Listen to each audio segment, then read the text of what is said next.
আসসালামু আলাইকুম। শেখ আব্দুল্লাহ মোল্লা school and college কর্তৃক আয়োজিত অনলাইন ক্লাসে আমি জেবা আক্তার তোমাদের সবাইকে জানাচ্ছি আন্তরিক শুভেচ্ছা ও স্বাগত। কেমন আছো তোমরা? আশা করি ভালো আছো। স্কুলে তোমাদের সাথে দেখা হয় না অনেক দিন, তারপরও ক্লাসগুলোকে খুব মিস করি বলেই আবারও হাজির হয়ে যাই মার্কার আর হোয়াইট বোর্ড নিয়ে। তোমাদেরকে যেন আমরা একটু কিছু শিখিয়ে অন্তত পড়াশোনার টাচে রাখতে পারি, তার জন্যই আমাদের এই আপ্রাণ চেষ্টা। তাই তোমাদের প্রতি আমাদের আহ্বান থাকবে, আমাদের স্কুলের চ্যানেলটিকে দেখো, সাবস্ক্রাইব করে রাখো, যাতে নোটিফিকেশনের মাধ্যমে নতুন নতুন ক্লাসগুলো সম্পর্কে তোমরা নোটিফিকেশন পেতে থাকো।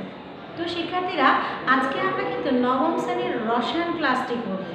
নবম শ্রেণীর রসায়ন ক্লাসটি ইতিমধ্যে আরেকটি ক্লাস আপলোড হয়ে গেছে, যেখানে আমি তোমাদেরকে শুধুমাত্র অরবিট এবং অরবিটাল সম্পর্কে জানিয়েছিলাম এবং অরবিটালের ইলেকট্রন ধারণ ক্ষমতা থেকে শুরু করে প্রত্যেকটি শক্তি স্তরের কয়টি করে উপশক্তি স্তর আছে সেগুলো তোমাদেরকে শিখিয়েছিলাম। প্রিয় শিক্ষার্থীরা, আজকে আমরা সেই অরবিট এবং অরবিটালের তৃতীয় অধ্যায়ের আরেকটি টপিকস নিয়ে আলোচনা করব, সেটি হচ্ছে ইলেকট্রন বিন্যাস। প্রিয় শিক্ষার্থীরা, চলো তাহলে ইলেকট্রন বিন্যাসে চলে যাই। তার সাথে একটু পুরানো পড়াটা রিভাইজ দিয়ে তারপরে আমরা এগিয়ে যাব।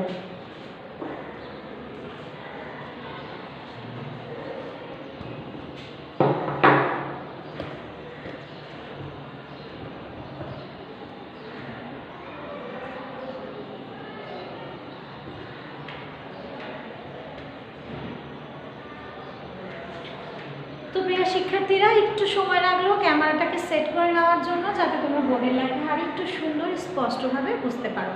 তাহলে চলো শিক্ষার্থীরা, আমরা চলে যাই আমাদের ক্লাসে। মনে আছে শিক্ষার্থীরা, আমাদের উপশক্তি স্তর বা অরবিটালগুলো কি কি?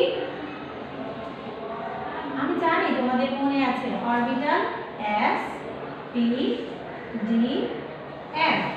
এই চারটি অরবিটাল সম্পর্কে আমরা জেনেছিলাম, S, P, D, F। এবার S অরবিটালে কয়টা ইলেকট্রন থাকতে পারে শিক্ষার্থীরা? দুটি। P তে কয়টা থাকে? P তে থাকে হচ্ছে 6টি। D তে কয়টা থাকে? 10টি। F এ কয়টা থাকে? 14টি। তাহলে আমরা অরবিটাল সম্পর্কে জানি, তাদের ধারণ ক্ষমতা সম্পর্কেও আমরা জানি। এখন আমরা আরেকটি বিষয় জানব, সেটি হচ্ছে আমরা যখন ইলেকট্রন বিন্যাস করেছি, তখন বৃত্তাকারে যখন ইলেকট্রন বিন্যাস করেছি, তখন প্রথম বৃত্তপথে দুইটা দেওয়ার পর তারপরে দ্বিতীয় বৃত্তাকার পথে আমরা এইভাবে 8টি ইলেকট্রন দিয়েছি। এরপরে তৃতীয় কক্ষপথে ইলেকট্রন দিয়েছি, অর্থাৎ কক্ষপথে ইলেকট্রন ইচ্ছা অনুযায়ী ঢুকে প্রবেশ করেনি, নিয়ম অনুযায়ী গেছে।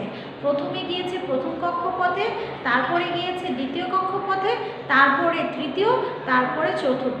এইভাবে নিয়ম মেনে একের পর এক অরবিটগুলোতে ইলেকট্রন প্রবেশ করেছে।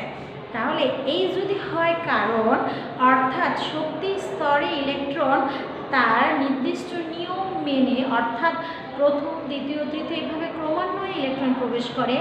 অরবিটালের ক্ষেত্রেও ইলেকট্রন প্রবেশের ক্ষেত্রে নিশ্চয়ই এইরকম একটি ক্রমান্বয় বা ধারাবাহিকতা তাদের মেনটেন করতে হবে। আমরা আজকে এই ধারাবাহিকতাটা আগে শিখে নিই। শিক্ষার্থীরা, মনে রাখতে হবে অরবিটালের ক্ষেত্রে ইলেকট্রন প্রবেশের এই ধারাবাহিকতা একটি সুন্দর চিত্রের মাধ্যমে আমরা খুব সহজে বুঝতে পারব। শিক্ষার্থীরা, মনে আছে তো, প্রথম শক্তি স্তরের উপশক্তি স্তর 1s, দ্বিতীয় শক্তি স্তরের উপশক্তি স্তর 2s, এরপরে 2p, এরপরে 3s, 3p, এরপরে 3d, এরপর 4s, এরপর 4p, 4d, 4f, এরপরে 5s, 5p, 5d, 5। তাহলে প্রিয় শিক্ষার্থীরা,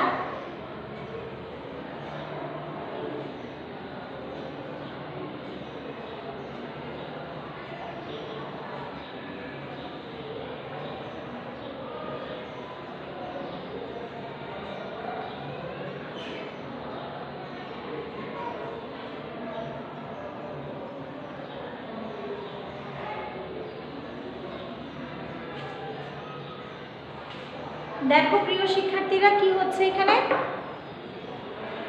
1s 2s 2p 3s 3p 3d 4s 4p 4d 4f 5s 5p 5d 5f। ইলেকট্রনের শক্তি স্তরগুলো আমরা জেনেছিলাম। এক একটা শক্তি স্তরের উপশক্তি স্তর সম্পর্কে আমরা বিগত ক্লাসটিতেই জেনেছি। কি জেনেছিলাম?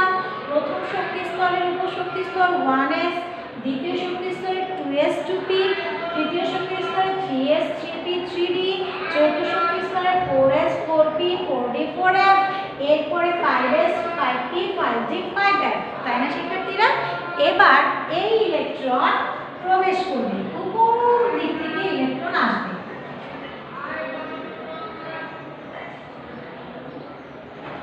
উপর দিক থেকে শিক্ষার্থীরা ইলেকট্রন প্রবেশ করবে। তাহলে প্রথম যে ইলেকট্রন প্রবেশ করছে, তুমি যেই অরবিটালটিকে ছেদ করে আসতেছো সেটা কিন্তু 1s।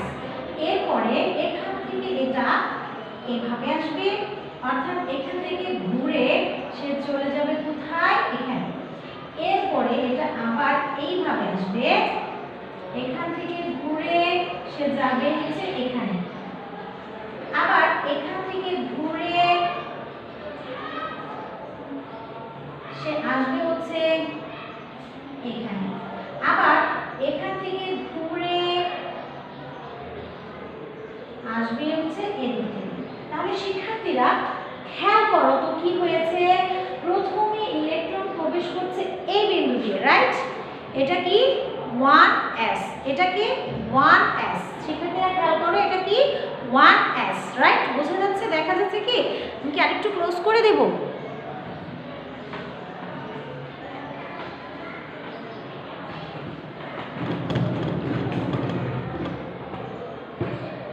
হ্যাঁ, এখন আরো ভালো স্পষ্ট বোঝা যাচ্ছে। শিক্ষার্থীরা প্রথমে ইলেকট্রন আসবে কার ভিতর দিয়ে প্রবেশ করবে?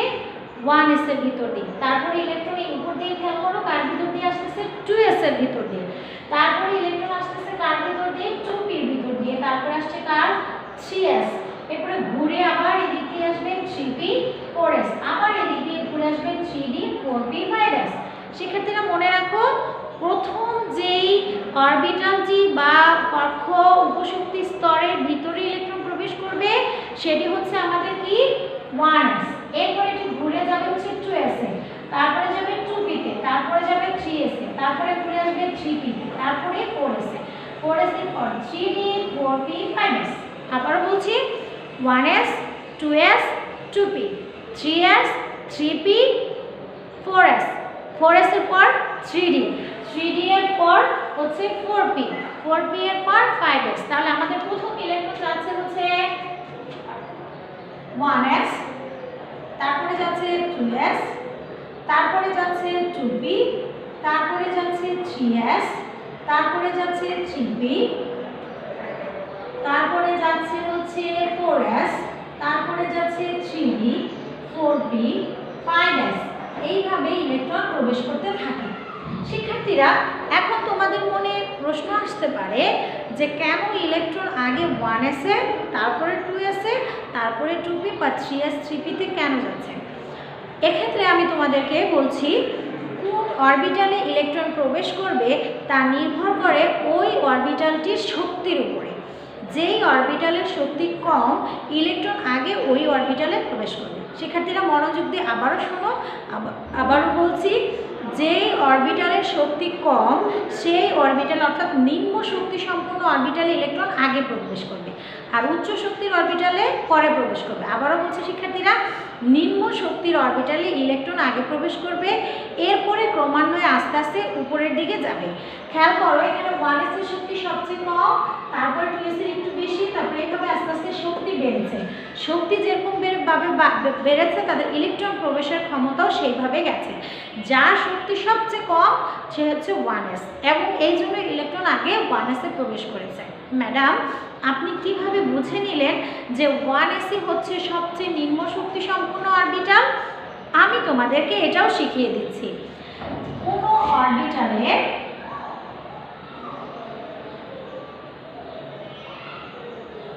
অরবিটালের শক্তি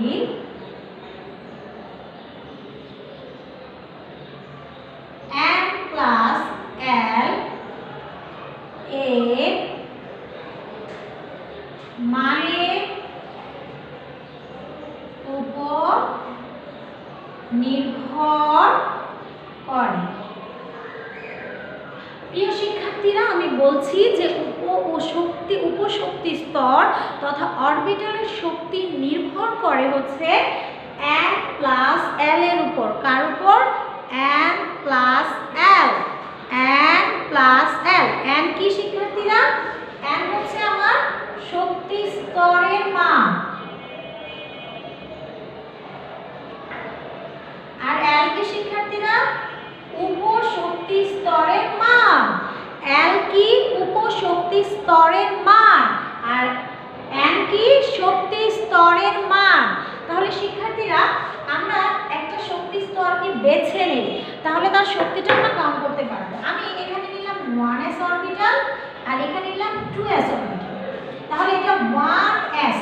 তাহলে আমাকে n এর মান হচ্ছে এখানে 1, আর s এর জন্য l এর মান হচ্ছে 0। শিক্ষার্থীরা, তোমাদের মনে রাখতে হবে s এর জন্য l এর মান হচ্ছে 0, p এর জন্য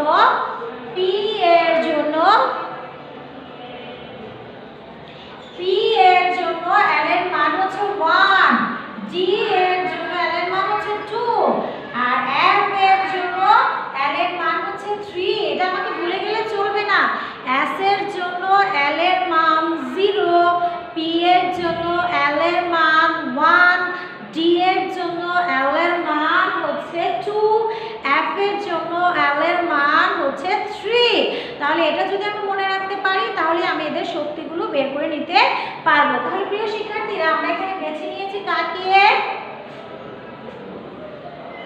কাকে বের নিয়েছি? 1s কে। তাহলে n তার শক্তি স্তর 1, আর s এর জন্য l এর মান হচ্ছে 0। তাহলে দেখো n প্লাস l কত বের হয়? 1। 2s, n এর মান কত? 2, s এর জন্য l এর মান কত? 1। তাহলে n প্লাস l হচ্ছে 3। তাহলে শিক্ষার্থীরা, l এর মান হচ্ছে তোমার এখানে 0, s এর জন্য l এর মান হচ্ছে 0, তাহলে এখানে কত বের হয়? 2। আবার বলতেছে এখানে n হচ্ছে 1, সংখ্যাটা হচ্ছে n, আর s l হচ্ছে 0, এখানে n হচ্ছে 2, s হচ্ছে l 0। তাহলে 0 n প্লাস l 2, তাহলে এখানে বের হচ্ছে 2, এখানে বের হচ্ছে 1, এখানে 1, এখানে 2, এখানে 1, এখানে 2। তাহলে খেয়াল করো n প্লাস l এর মান 1, আর n প্লাস l এর মান হচ্ছে 2। তাহলে 1 বড় না 2 বড়? 2 বড়। অবভিয়াসলি তোমরা বলবে 2 বড়। তাহলে 2 বড় হইলে n প্লাস l এর মান 2s এর ক্ষেত্রে বেশি, এটা বেশি, আর এটা কম। তাহলে এটা কম হলে এটা কম শক্তি সম্পন্ন, এটা বেশি শক্তি সম্পন্ন। তাহলে আমরা দেখতে পেলাম যে কোনো অরবিটালের এখন এই n প্লাস l এর মানের উপর তাদের শক্তি নির্ভর করে। যে কোনো অরবিটালে n প্লাস l এর মানের উপর তার শক্তি নির্ভর করে। তাহলে শক্তি যেহেতু নির্ভর করে, এখানে আমরা 1s দিয়ে দিয়েছি, 2s দিয়ে দিয়েছি, ঠিক আছে? 2s এ কেন দিচ্ছি? 1s এর শক্তি এখানে আমরা পেয়েছি n প্লাস l এর মান 1 কম, তাহলে 2s এর তুলনায় 1s এর শক্তি কম, এবং অবভিয়াসলি সবার চেয়ে 1s এর শক্তি কম, n প্লাস l এর মান কম। এজন্য সেটা যেহেতু 1s এর মান, আবার বলছি n প্লাস l এর মান 1s এর ক্ষেত্রে সবচেয়ে কম, এবং সেটা হচ্ছে 1। এরপরে ক্রমান্বয়ে এটার মান, এটার মান, এটার মান, এটার মান বাড়তে থাকে। আসলে তোমাদেরকে আরেকটা एग्जांपल দিই। শিক্ষার্থীরা খেয়াল করো, এখানে একটা কাহিনী হয়েছে। এখানে 3s 3p, 3 নম্বর শক্তি স্তরের 3s 3p, 3 নম্বর শক্তি স্তরের 3s আর 3p কে বাদ রেখে ইলেকট্রন কোথায় চলে যাচ্ছে? 3d তে। কোথায় চলে যাওয়ার কথা? 3d তে যাওয়ার কথা। যাওয়ার কথা কোথায়? 3d তে। খেয়াল করো, এখানে 1s ঠিক আছে, 2s ঠিক আছে, 2p ঠিক আছে, 3s 3p, 3p এর পরে আসার কথা কিন্তু ছিল 3d। আসার কথা কার ছিল? নিয়ম অনুযায়ী, সিরিয়াল সার্কেল অনুযায়ী 3d এর আসার কথা, 3s 3p 3d, কিন্তু 3d কিন্তু আসেনি। এসেছে কে? 4s। কে এসেছে? 4s। কেন 4s এসেছে? কেন 4s এসেছে? 4s কেন? এই 4s কেন এসেছে? দেখো 3d 4s, এখানে n এর মান 3, d এর জন্য l এর মান 2, তাহলে n প্লাস l কত? 5, এখানে 4s, তাহলে এখানে n কত? 4, n s এর জন্য 0, তাহলে 4 n প্লাস l 4। খেয়াল করো, আমি বলেছি যে অরবিটালের মান, অরবিটালের শক্তি নির্ভর করে কার উপর? n প্লাস l এর মানের উপর, কিন্তু n প্লাস l এর মানের উপর তো নির্ভর করলে এখন দেখো তুমি যে বলতেছো যে ম্যাডাম 3s এর পর তো 3b তে ইলেকট্রন যাওয়ার কথা, যাচ্ছে না। কেন যাচ্ছে না?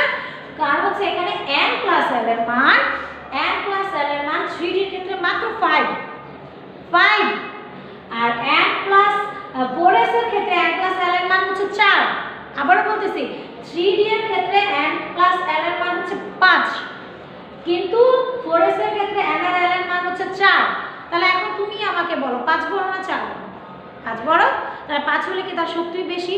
আমরা বলেছি আগে ইলেকট্রন নিম্ন শক্তি স্তরে যাবে, তারপরে উচ্চ শক্তি স্তরে যাবে। আগে নিম্ন শক্তি স্তরে, তারপরে উচ্চ শক্তি স্তরে। আগে নিম্ন শক্তি, তারপরে উচ্চ, তারপরে উচ্চ, অর্থাৎ নিম্ন থেকে কম থেকে আস্তে আস্তে বেশির দিকে যাবে। কার মানের উপর নির্ভর করবে? n প্লাস l এর মানের উপরে। এই জন্যই ইলেকট্রন 3d তে না যায়, আগে কোথায় যায়? 4s এ যায়। ইলেকট্রন কোথায় যায়? 4s এ যায়। 4 নম্বর শক্তি স্তরে, কিন্তু 3d তে যায় না। গত ক্লাসে আমি তোমাদেরকে বলেছিলাম পটাশিয়ামের 19তম ইলেকট্রনটি 2n² সূত্রকে কেন মানে না। এই যে এই কারণে মানে না, কারণ সেখানে 18টা ইলেকট্রন থাকার কথা থাকলেও 8টি ইলেকট্রন থাকে। চতুর্থ শক্তি স্তরে একটা চলে যায়। কেন চলে যায়? এই উপশক্তি স্তরের নিয়ম অনুযায়ী। কারণ 3d এর শক্তি বেশি, 4s এর শক্তি কম। এই জন্য ইলেকট্রনটি 3d তে না যেয়ে 3 নম্বর শক্তি স্তরে d অরবিটালে না যেয়ে চলে যাচ্ছে 4 নম্বর শক্তি স্তরের s অরবিটালে। কারণ 4s এর শক্তি কম, 3d এর শক্তি বেশি। এই যে এখানে আমরা n প্লাস l এর মান বের করেছি, এখানে n প্লাস l এর মান বের করে কিন্তু বলা হয়েছে। তাহলে প্রিয় শিক্ষার্থীরা, আমরা কিন্তু একটা প্রশ্নের উত্তর পেয়ে গেলাম যে যদি n প্লাস l এর মান যার বেশি হবে তার শক্তি বেশি, আর n প্লাস l এর মান যার কম তার শক্তি কম। এর জন্য যেখানে n প্লাস l এর মান কম হবে সেই অরবিটালে ইলেকট্রন কম আগে যাবে, আর n প্লাস l এর মান যার বেশি সেখানে পরে ইলেকট্রন যাবে। এবং সেই নিয়ম অনুযায়ী এই সূত্রটা মূলত করা হয়েছে। আচ্ছা, এরপরে আরেকটা জিনিস, এমন যদি হয় কখনো যে মান 1 হয়ে যায়, তখন আমরা কি 1 হতে পারে না? অবশ্যই পারে। যেমন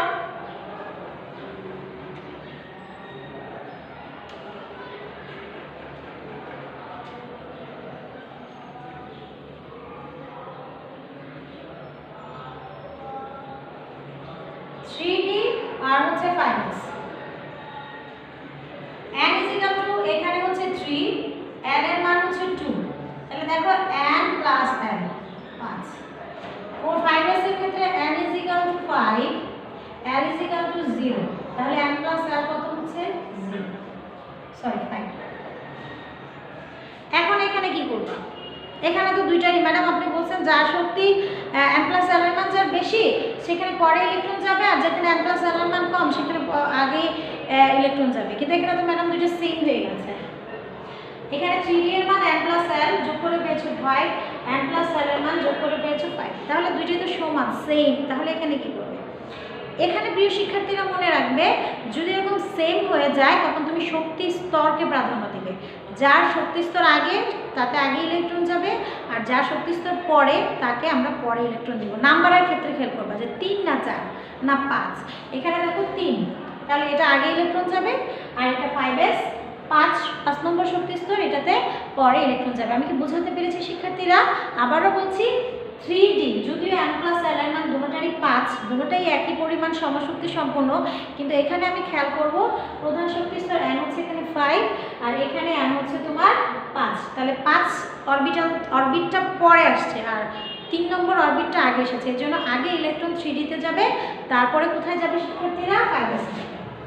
আচ্ছা, এখন আমরা এই সিরিজটা মনে রাখি।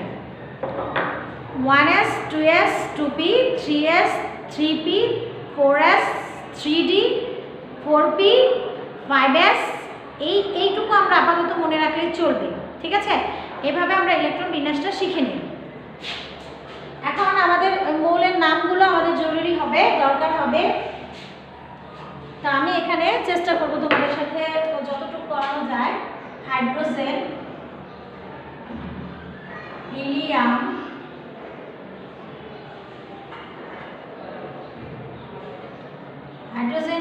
Lithium, beryllium, boron, carbon, nitrogen, oxygen, chlorine, নিয়ম।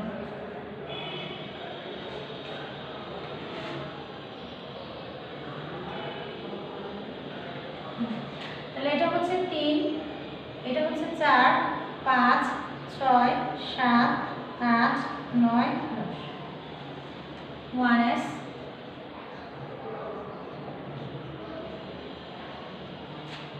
তাহলে হাইড্রোজেনের নিয়ম অনুযায়ী প্রথমে কোথায় ইলেকট্রন যাবে?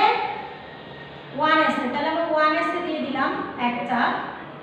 আমার পারমাণবিক সংখ্যা হচ্ছে 1, তাহলে ইলেকট্রন সংখ্যাও 1। পারমাণবিক সংখ্যা যত থাকে সেটা তার ইলেকট্রন সংখ্যা। তাহলে 1s এখানে একটা ইলেকট্রন চলে যাবে। হিলিয়ামের পারমাণবিক সংখ্যা 2, কোথায় যাবে? 1s এ যাবে দুইটা ইলেকট্রন। লিথিয়াম প্রথমে কোথায় যাবে? 1s এ। কয়টা যাবে? দুইটা। এখন খেয়াল করো 1s এ দুইটা দিয়ে দিয়েছো, s এর ধারণ ক্ষমতা 2, দুইটা দিয়ে দিয়েছো, কিন্তু এখানে পারমাণবিক সংখ্যা কত? 3। তো দুইটা দিলে 3 থেকে একটা বাদ থাকে, তাহলে একটা বাদ থাকে, সেই বাদ ইলেকট্রনটা কার কাছে যাবে? 1s এর পরে কোথায় আসবে? 2s এর কাছে। তাহলে এখন 2s এ দিয়ে দাও। এরপরে বেরিলিয়ামের ক্ষেত্রে 1s। মনে রাখবা প্রথমে এইখানে তাকাবা, এদিকে 1s এ একটা, 1s এ দুইটা দিবে। কারণ দুইটা মানে দুইটা কেন দিচ্ছে? কারণ আমরা জানি s এর ধারণ ক্ষমতা 2, এখানে পারমাণবিক সংখ্যা 2 এর অধিক আছে, 4 পর্যন্ত আছে, তাহলে আমরা তো অবভিয়াসলি এখানে দুইটা দিয়ে দিব। সিরিয়ালি যারা আসবে তাদেরকে আমরা ফিল আপ করে পরিপূর্ণ করে তাদের প্যাড ভরায়ে তারপরে অন্যজনকে দিব। তার পেট না ভরায়, তাকে পর্যাপ্ত না দিয়ে, না খাওয়িয়ে, আমরা না খাওয়াই রেখে অন্য জায়গায় যেতে পারবো না। এটা আমাদের মনে রাখতে হবে। দুইটা রুটি খাইতে পারে, তাকে দুইটা রুটি দিয়ে নিতে হবে। তোমার কাছে রুটির সংখ্যা যখন একটা, তখন তুমি দুইটা দিতে পারছো না, তাকে তোমার কাছে একটা আছে, একটাই দিচ্ছ। কিন্তু যখন তোমার রুটির সংখ্যা 2টা, তখন আগে তাকে দুইটা দিবে, 1sকে আগে দুইটা দিবে। তারপরে তোমার কাছে যখন রুটির সংখ্যা 3টায় চলে আসলো, অর্থাৎ ইলেকট্রন সংখ্যা 3-এ চলে আসলো, তখন 1s কয়টা রুটি খেতে পারে? 2টা। তাহলে 1sকে আগে দুইটা রুটি দাও, দেওয়ার পরে তোমার অতিরিক্ত কয়টা ইলেকট্রন রয়ে গেছে? একটা। এখন 1sকে দেওয়ার পর তোমার দিকে হা করে তাকায় আছে কে? 2s। ভাই আমার একটা দেন, ভাই আমার কিন্তু 2টা লাগবে, কিন্তু তোমার কাছে আছে কয়টা রুটি? 3টা। তার মধ্যে প্রথমে কাকে দিয়ে দিতে হবে? 1sকে। কয়টা দিতে হবে? 2টা। ভাই 2টা রুটি তো দিয়ে দিচ্ছেন, আছেন কয়টা ভাই? একটা। তাহলে ভাই আমার একটাই দেন। এখন 2s যদিও 2টা দরকার, কিন্তু সে একটা নিয়ে খুশি হবে, তাহলে তুমি এখানে একটা দিয়ে দিয়েছো। বেরিলিয়ামের ক্ষেত্রে তাকাই দিচ্ছে কে প্রথমে? 1s। তোমার কাছে আছে কয়টা রুটি? 4টা। তাহলে 1sকে আগে 2টা দিয়ে দাও। দিয়ে দেওয়ার পর তোমার কাছে রইল কয়টা ভাইয়া? 2টা।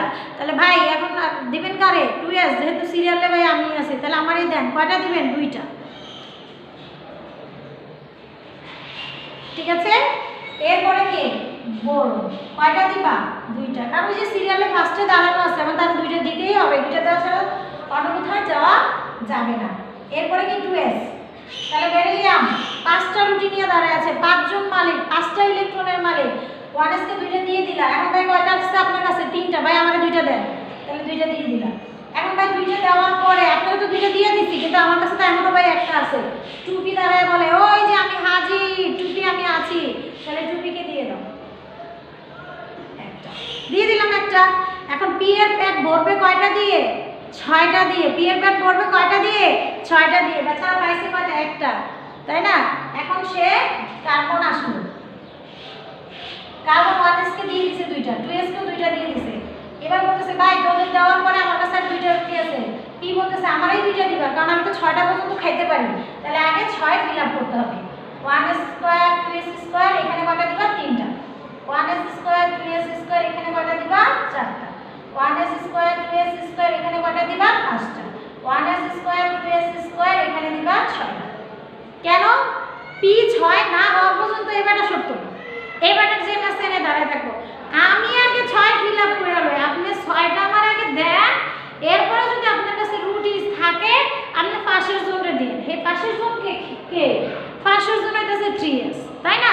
তাহলে সে ফিল আপ না হয়ে পাশের জনকে দিতে দিবে না, অর্থাৎ পাশের জন ফিল আপ হবে, তার ধারণ ক্ষমতা ফিল আপ হবে, তোমার পারমাণবিক সংখ্যা বাড়বে, তারপরে তুমি পাশের জনকে ইলেকট্রন দিতে পারবে। এক পর্যন্ত দিতে পারবে না। এসকে 2টা দিতে হবে।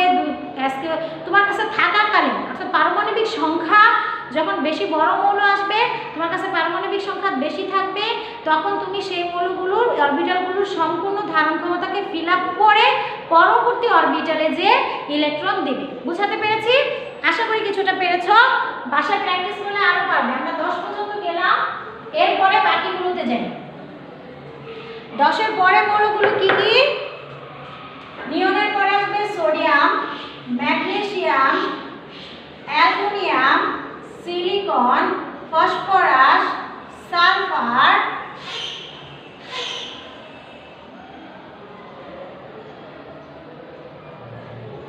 Chlorine, argon. 18। তাহলে এখন দেখো, এখন কিন্তু তুমি বড় মৌলগুলোর কাছে চলে এসেছো। এখন সোডিয়ামের পারমাণবিক সংখ্যা 11। কে তাকায় আছে সিরিয়ালে? 1s। তাহলে 1s এর অ্যাসিড ধারণ ক্ষমতা 2। আগে দুইটা দিয়ে দাও। এরপরে তোমার দিকে তাকায় আছে কে? 2g বাবাজি। তাহলে 2g বাবাজি কত নিবে? 2টা। দুইটা দিয়ে দিয়েছো, কিন্তু এখনো 11 শেষ হয় নাই। তারপরে কে তাকায় আছে? 2p। p এর ধারণ ক্ষমতা কয়? p এর ভাই আমি 6টা খাবো, আমারে 6টা দেওয়া লাগবে। তাহলে 6টা দিয়ে দিছো। এক পর্যন্ত চলে আসো, কাউন্ট করো। এখানে 2 2 4 আর 6 কয়টা দিয়ে দিয়েছো? 10টা। 10টা দেওয়ার পরে বলতেছে আর আমারও তো একটা রয়ে গেছে, আমাকে একটা দিতে হবে। কাকে দিবা? টুপির পরে দেখো তোমার দিকে তাকিয়ে আছে, এই যে সিরিয়ালি টুপির দিকে কে তাকিয়ে আছে? 3s। তাহলে 3s কে দিয়ে দাও একটা। পরেরটা 12। তাহলে 1s স্কয়ার। এখন তুমি অনায়াসে এই পর্যন্ত লিখে ফেলতে পারো, কারণ এই পর্যন্ত হচ্ছে 10টা চলে যায়। তাহলে এই পর্যন্ত 10টা লিখে দাও। 10 দেওয়ার পর 12। তাহলে এসে দুইটা দিয়ে দিলা, শেষ। অ্যালুমিনিয়াম এখন ইজিলি খালি 10 পর্যন্ত লিখে ফেলো। 10 12 12টাও আমি আগেরটাও লিখে ফেলতে পারি, এটা 12। তাহলে আগের 12 পর্যন্ত লিখে দিলাম। তারপরে 13 13 একটা রয়ে গেছে। 3s এর পর তাকায় আছে কে তোমার দিকে? 3p। 3s এর পরে 3p। তাহলে 3p তে দাও একটা। এরপরে 1s এর 2টা, 2s এর 2টা, 2p এর 6টা, 3s এর 2টা। ওই যে p এসে পড়ছে, p 6টা নিতে হবে। তা 6টা নিতে এসে 3p 2 1s square 2s square 2p 6 3s square 3p 1s square 2s square 2p 6 3s square 3p 1s square 2s square 2p 6 3s square 3p 5। খেয়াল করো শিক্ষার্থীরা, p যতক্ষণ পর্যন্ত না 6 এ যাচ্ছে আমি শুধু p তে ইলেকট্রন দিচ্ছি। p 6 না হওয়া পর্যন্ত আমি পরের দিকে তাকাবো না। 1s square 2s square 2p 6 3s square 3p 6 শেষ। 6 ফিল আপ হয়ে গেছে। দ্যাট মিন্স তুমি 20 পর্যন্ত 18 পর্যন্ত ইলেকট্রন বিন্যাস করে ফেলবে। ওকে, আচ্ছা এরপরে আমি চলে যাই। 18 পর্যন্ত শিখে ফেলেছি, এরপরে চলে যাব আমি 20 এ। Potassium 20, calcium 1, potassium 19, calcium 20, calcium স্টেলিয়াম, titanium, vanadium, chromium, manganese, iron, cobalt, স্টেলিয়াম, titanium, vanadium, chromium, manganese, iron, cobalt, nickel, copper, zinc. স্টেলিয়াম, titanium, chromium, manganese, iron, cobalt, nickel, copper, zinc. হ্যাঁ, তাহলে 21, 22, 23, 24, 25, 26, 27, 29, 30। তাহলে পটাশিয়াম, ক্যালসিয়াম, স্টেলিয়াম, titanium, vanadium, chromium, manganese, iron, cobalt, copper, nickel, zinc. লিখে ফেলেছি 30টা মৌল। তোমরাও খাতায় লিখে ফেলো। ইলেকট্রন বিন্যাস পটাশিয়ামের 19, আগে 1s এর 2টা দাও, 2s এর 2টা দাও, 2p তে 6টা দাও। আগে আর্গন পর্যন্ত যা আছে সব দিয়ে ফেলো। 3s স্কয়ার 3p 6 এই পর্যন্ত আর্গন 18টা হয়ে গেছে। এরপরে 19 নম্বর ইলেকট্রন কোথায় যাবে? 3p এর পর 4s এ। 3d তে কিন্তু যাবে না, কেন যাবে না সেই ব্যাখ্যা আগে দিয়ে নিয়েছি। 3d এর শক্তি বেশি, 4s এর শক্তি কম। তাহলে আগে কোথায় ইলেকট্রন যাচ্ছে? 3d তে। কোথায় যাচ্ছে ইলেকট্রন? 3d তে। কোথায় যাচ্ছে? 4s এ, 3d না। তাহলে আগে ইলেকট্রন যাবে হচ্ছে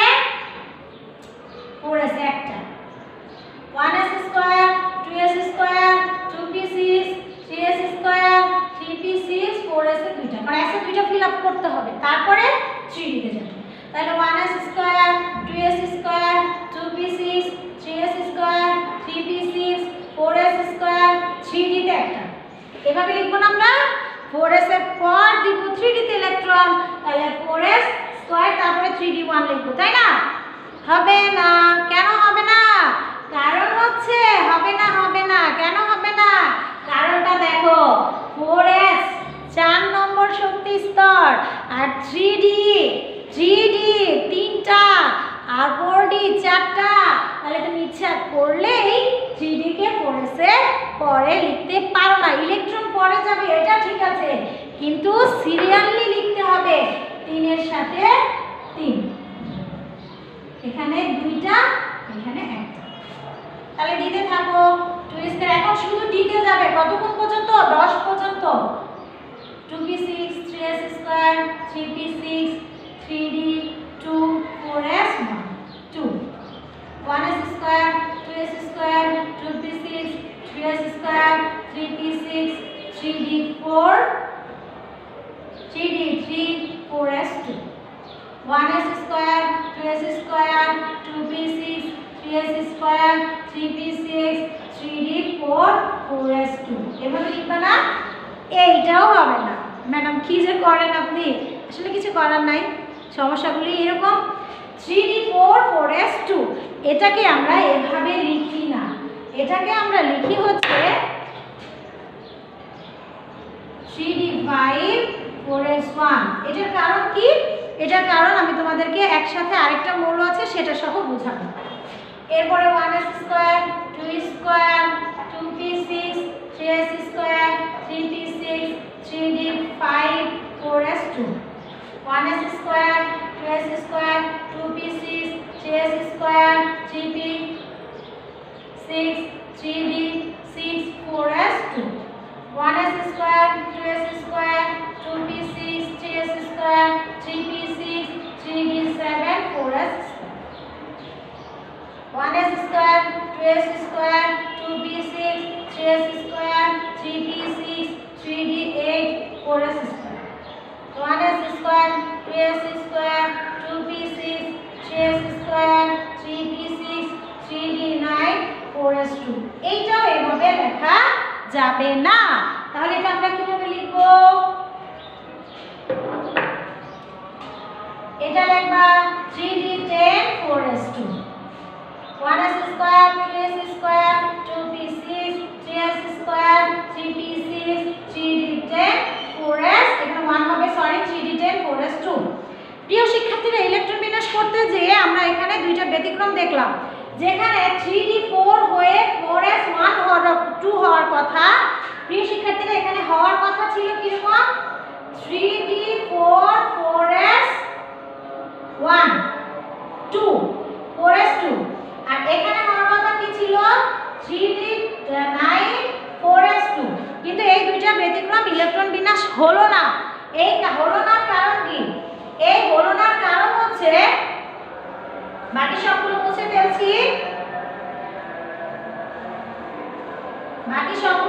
ফেলছি, এটা দেখাচ্ছি।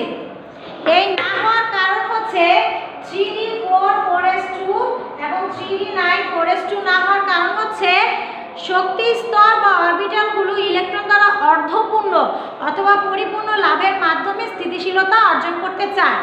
3d 4 হলে d এর ধারণ ক্ষমতা 5, 4 হলে সে অর্ধপূর্ণও হচ্ছে না, আবার সে স্থিতিশীলও হচ্ছে না। এই জন্য 4s থেকে একটা ইলেকট্রন 3d তে যে 3d 5 4s 1 হয়, যেটা অধিক স্থিতিশীল। সেম একইভাবে 3d 10 9 4s 2 হলে স্থিতিশীল হয় না, 4d 10 হলে স্থিতিশীল হয় আর 4s 1 হয়। অর্থাৎ অরবিটালগুলো সমশক্তি সম্পূর্ণ অরবিটালগুলো স্থিতিশীল হওয়ার জন্য তোমার এই ব্যতিক্রম ইলেকট্রন বিন্যাস তোমাদের দেখায়। আশা করি ক্লাসটি তোমরা বুঝেছো। আমি এবার বাড়ির কাজ দিব, বাড়ির কাজটি চটজলদি খাতায় লিখে নাও। তো প্রিয় শিক্ষার্থীরা, তোমাদের বাড়ির কাজ থাকবে এই দুটি। পটাশিয়ামের 19তম ইলেকট্রন 3d তে প্রবেশ না করে 4s এ প্রবেশ করে কেন? কপার ও ক্রোমিয়ামের ব্যতিক্রম ইলেকট্রন বিন্যাস বর্ণনা করো। প্রিয় শিক্ষার্থীরা, এই দুইটি প্রশ্নই তোমাদের পড়া থাকবে, বর্ণনা করো। হ্যাঁ, দেখা যাচ্ছে। আশা করি তোমরা আসলে মার্কারের গাড়ি শেষ পর্যন্ত শেষ হয়ে গেছে। কালকে নতুন গাড়ি রিচার্জ করে তোমাদেরকে আবার লিখে দিব, বাট আমি একটু ক্লোজ করি তাহলে তোমাদের দেখতে সুবিধা হবে। হ্যাঁ, দেখা যাচ্ছে শিক্ষার্থীরা, পটাশিয়ামের 19তম ইলেকট্রন 3D-তে প্রবেশ না করে 4s-এ প্রবেশ করে কেন? আরেকটা হচ্ছে ক্রোমিয়াম ও কপারের ব্যতিক্রম ইলেকট্রন বিন্যাস বর্ণনা করো। হ্যাঁ প্রিয় শিক্ষার্থীরা, এই দুটি প্রশ্ন তোমাদের পড়া থাকবে, বাসায় অবশ্যই লিখবে, প্র্যাকটিস করবে, বাবা মাকে দেখাবে অথবা বইয়ের সাথে মিলিয়ে দেখে নিবে। বই অবশ্য হাতে আসেনি, পুরাতন কারো বই কালেক্ট করে নিবে। আগামী ক্লাস দেখার আমন্ত্রণ রইল, আর অবশ্যই সবার সুস্বাস্থ্য কামনা রইল। আমাদের সবার জন্য তোমরা দোয়া করবে। ভালো থাকো, আল্লাহ হাফেজ।